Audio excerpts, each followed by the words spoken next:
knew the most about health, yet I was also losing the most control. But it became one of my greatest teachers, and now I have so much trust with my body, more than I ever have in my whole life, because I've seen Cravings as my teacher, and it's become beautiful. Welcome to the Mastering Mindfulness Institute. Here, we explore how food can become your greatest teacher, and your body can become your wisest guide. I'm your host, Gina Warfel, helping you build a deeper connection with your food and body. Let's begin our journey together. Do you ever feel like you know how to eat healthy and what you should be doing, but it feels like there's something that's stronger that just pulls you into the kitchen, and it feels like a stronger force that you can't quite stop? I want to unpack what is actually happening, because this was one of the biggest struggles that I had and became one of the biggest turning points in my self-trust and my relationship with food. And this was something that nobody taught me. I did 7 years at a university to get degrees in nutrition, to become a registered dietitian, but all of that information became useless when I was standing there in the kitchen, knowing exactly how to eat healthy, knowing what I should be doing, but still feeling like there was something inside of me that was stronger. Today, I want to share a very vulnerable moment and story that had so much wisdom in it. Sometimes it's still really hard for me to share some of these stories because they're so personal, they're so intimate, and it really shows some of the deepest parts of ourselves that are struggling or was once struggling. But this one moment in my life became one of the strongest turning points to look deeper and understand how to trust myself in a way that my school and my education never taught me. And I think this is so important because a lot of people know, I know what I should be doing, but it feels like there's something that is stronger. While this moment was a really big turning point, what it did was it unlocked a new set of skills for me to use in practice. Did everything in my relationship with food correct instantly? No, it didn't. But it gave me a whole new skill set that I never had before to ask myself deeper questions. So I hope that that's what this conversation will do for you today. If you're on your path, maybe it'll give you a breadcrumb that helps you ask deeper questions and get a little bit more curious. And to me, that's what this is all about. It reminds me of my friend Shannon. She calls it picking up codes, where in all throughout life, you're looking for your next code. You're like unlocking the next level, getting your next little golden nugget to learn and grow. And so this episode today might be your golden nugget of, oh, that's what I needed to keep going and to keep asking deeper questions. So I want to rewind all the way back. There's this really big moment that stood out to me. It was right when COVID happened. Right when COVID happened, I was working as a dietitian at a health spa, and they closed down the spa because obviously people could not come into the spa. And everything really slowed down in life for a lot of people. And so all of a sudden, I wasn't working. I was at home in my apartment in San Diego by myself. And I felt myself starting to go into like an anxiety panic all of the time. And I couldn't figure out why. And I was like, what is wrong with me? And I think for a lot of people around that time, when they slowed down, emotions started to build, and we started feeling all the emotions and things that we were able to cover up with working and being busy and having social lives. And I didn't understand what was happening, why I was feeling so overwhelmed. And so I called up my sister and I said, can I come stay with you? My sister was living in Utah, and she was like, yeah, come stay with me. And so I drove my car, packed up my car, headed for San Diego, headed to Utah where she was living. And I stayed with her. And what was interesting was it really slowing down really heightened my anxiety. And I didn't really understand why. But at that time, while I was not working, I decided that this would be a really great time to start up my coaching programs. And I felt so passionate about the work that I was learning about the relationship with food and the connection with our body and incorporating nutrition. It was really the beginning of mastering mindfulness. But I was still very much in working on the relationship with my own food and my own body, and very much in that process. But this was the perfect time for me to start growing in this work. And so I was on the computer one day and I was working on all this stuff with mastering mindfulness. and I was sitting at the kitchen table, and I started to hear this voice in my head that was like, it wasn't like a voice, like a, like a spirit or something, but you know how we all get that voice in our head that's like, you should have a little snack. And so I remember getting up from working and opening up this drawer, and there was this giant Costco-sized bag of granola that I had bought. And I started snacking on this granola, and it was so good and so tasty. And I'd go sit back down and I'd go back to work. And I'm like, well, what's like one more little handful? And I'd get back up and I'd go back to the kitchen and I'd sit back down and I'd go back to work. And I kept doing that a couple of times where I was snacking on that granola, sitting back down. And then in my head, I was like, okay, this is a lot of calories. You need to stop. You've had enough. And I could feel my body. And I was like, oh, yeah, I'm not even hungry anymore. And after a while, I would feel myself where I knew I was not hungry. I could feel that I was full, but I still had something inside of me that felt like it was stronger, that was almost like it felt like a magnet. Like my body felt like a magnet to the kitchen. And now this was really frustrating. It felt like this inner war inside of me because my mind knew, okay, you've had enough food. This is too many calories. You're not even hungry. And that was hard having that awareness, but at the same time having something else that I literally couldn't stop until I felt sick.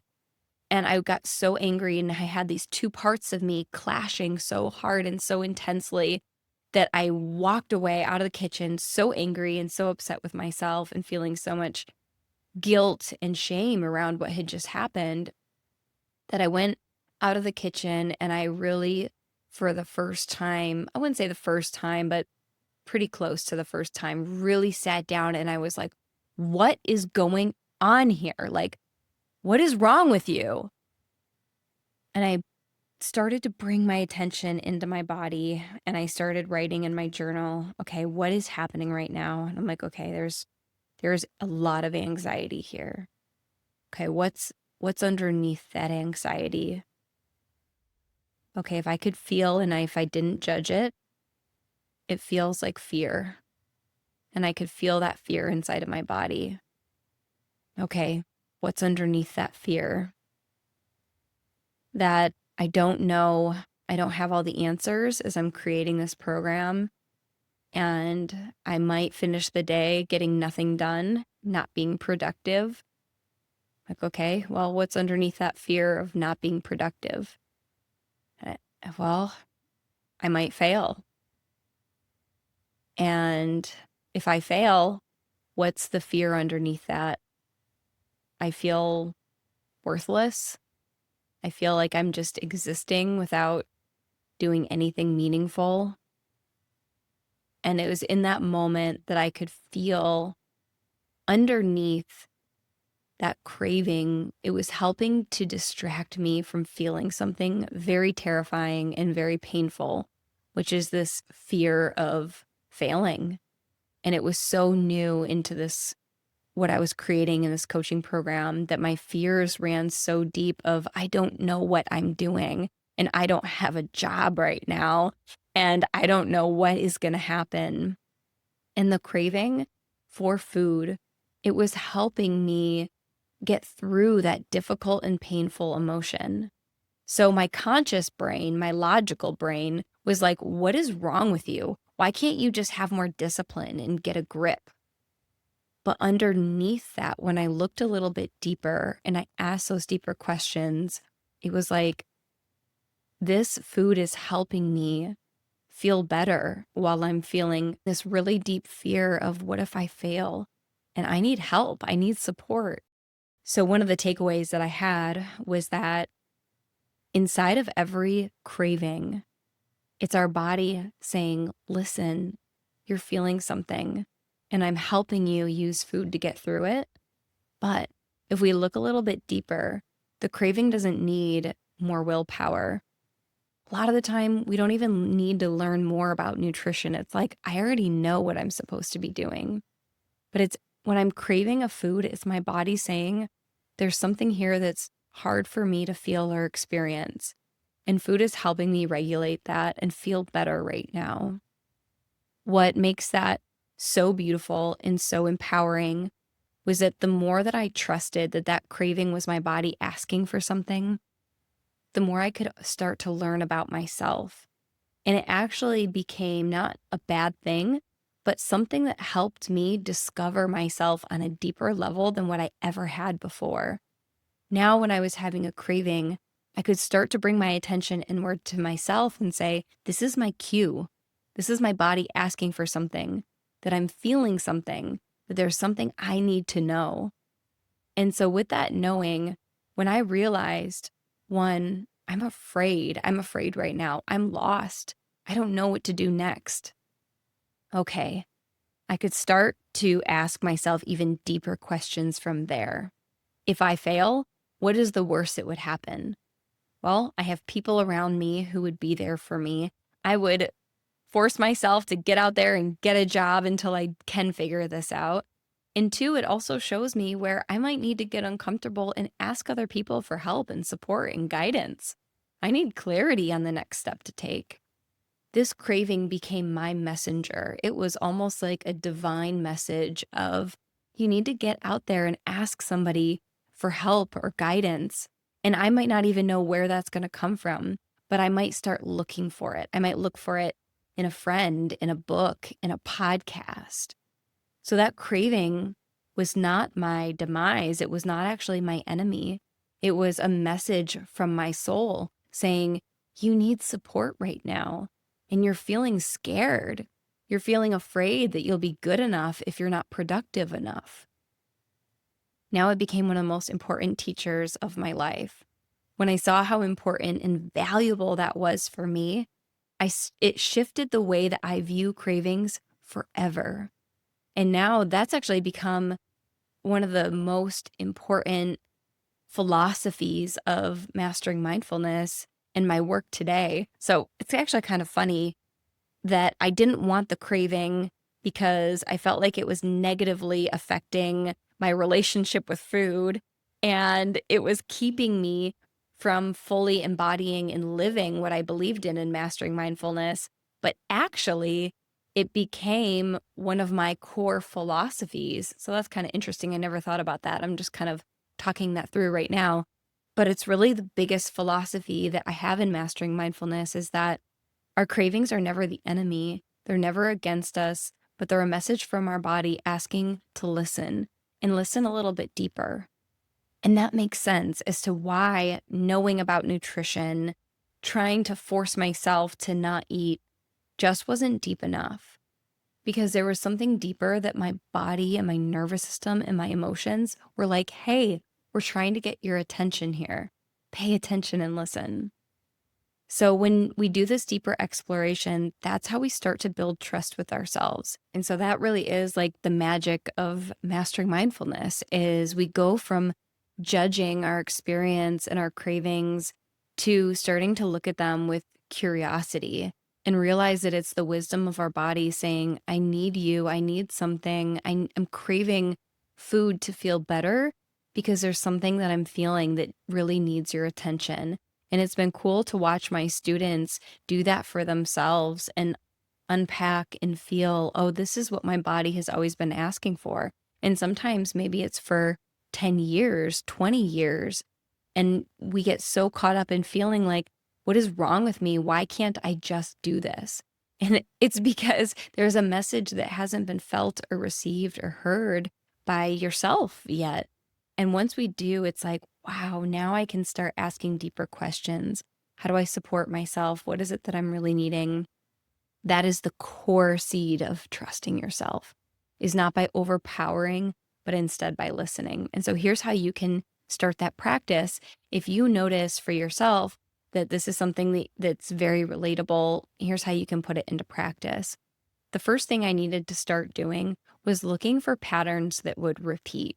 So look in your life and start getting curious about what patterns repeat. Does it feel like you're taken over by a craving when you come home from work after a long day and you're stressed?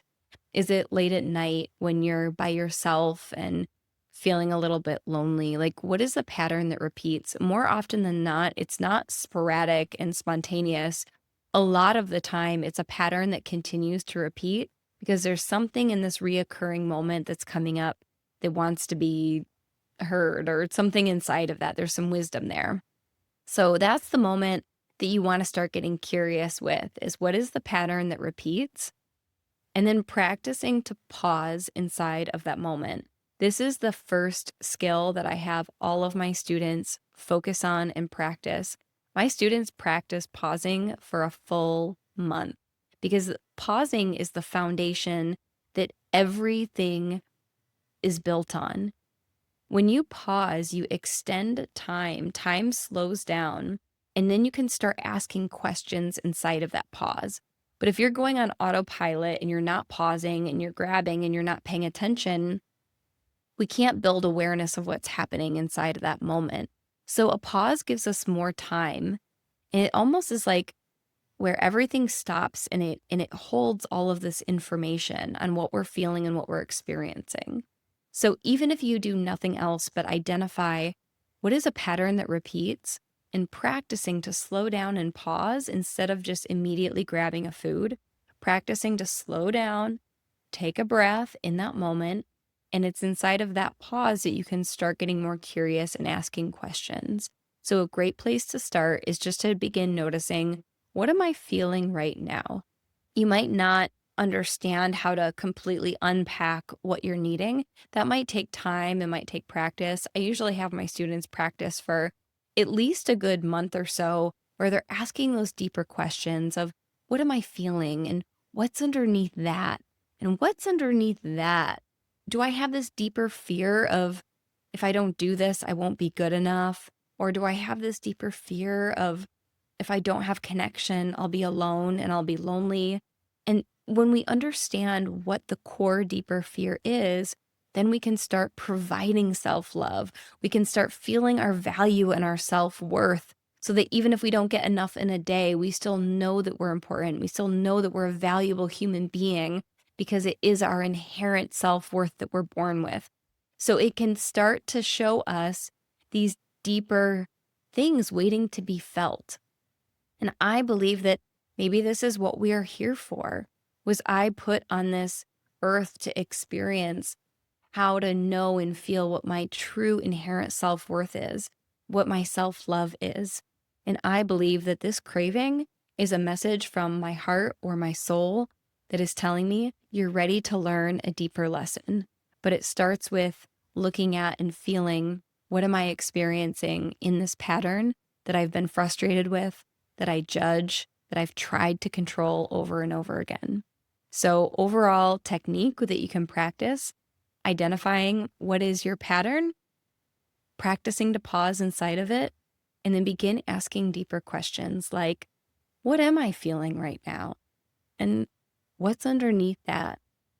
That curiosity and that wonder and this childlike curiosity of, I wonder what I'm feeling, I wonder what I'm experiencing, can take you the whole way there. That really captures the core practice of what we do in mastering mindfulness. And then when you start to see, I'm needing that love, I'm needing that feeling of connection within myself, you can begin to become your own inner resource for it. And we realize that the food was just providing things like this feeling of love, or the feeling of regulation or pleasure, when we just didn't know how to feel it ourselves. So the relationship with our food, understanding some of these patterns, can be the most interesting, fascinating way to discover yourself and some of the deeper lessons that maybe you're meant to learn here in such an amazing, beautiful way. Nothing is ever wrong. Nothing is ever broken or needs to be fixed. It's all about understanding what our hearts are really longing for. And it's usually to feel more love, to feel more connection, to know that we're good enough as we are. So I know this is very unconventional. The health world sees our cravings as the enemy that need to be controlled and suppressed and avoided and managed. But when we judge it in that way and try to control it, I think we're missing one of the most valuable lessons that we could learn about ourselves. This amazing portal to learning about what am I really needing and longing for. So I really hope that this opened up a deeper self-discovery. Again, sharing these stories sometimes is still hard for me and still a little bit uncomfortable, because they were some of the most vulnerable moments of my life of where I knew the most about health, yet I was also losing the most control. But it became one of my greatest teachers. And now I have so much trust with my body, more than I ever have in my whole life, because I've seen cravings as my teacher and it's become beautiful. And it's not as hard, it's not as painful as I thought it would be. I love the quote from The Alchemist where he says, oftentimes the fear of suffering is worse than the suffering itself. And I was so afraid of going into my emotions and exploring my cravings. But that fear of suffering was greater than when I actually experienced it. And I realized, gosh, I've been needing support. I'm afraid right now. And it becomes so beautiful. And I trust myself more than ever. And I know that everyone can have that. Everyone can have that. So I hope this gave you some inspiration today.